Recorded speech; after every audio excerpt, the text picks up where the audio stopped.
Hello friends, myself Denis Rana from Computer Engineering Department in Vallabhbudi Polytechnic, Navsari. Today's topic is manifest file in Android.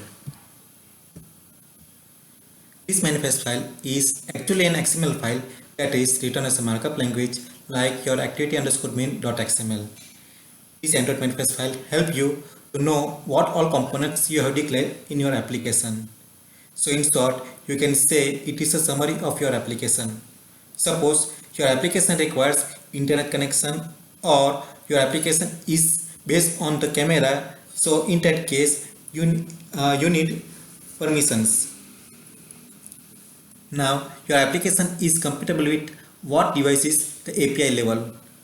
My application requires the minimum API level 8 and the maximum API level is 19, which shows my application is made for API level 8, that is 2.2 Froyo, but it can run on the KitKat API level 19 too. Now let's check out the code what manifestfile.xml says. This is the actual code of the manifest file. Now first is the schema that you define. It is also auto-generated. You don't have to write it. This is the package name that you define initially while making the application.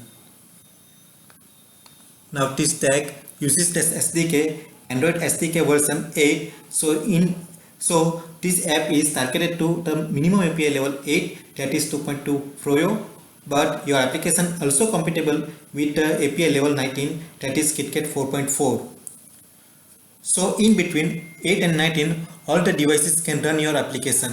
This provides the flexibility to your application. Now this tag, icon, label and theme are very less significance.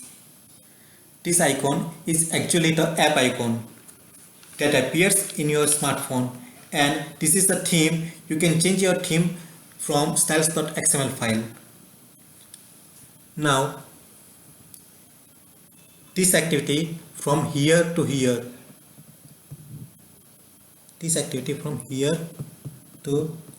declare the component of the intent that your main activity.java content.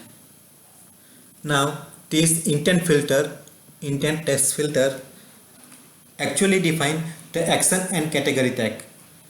Intent are used to invoke any activity.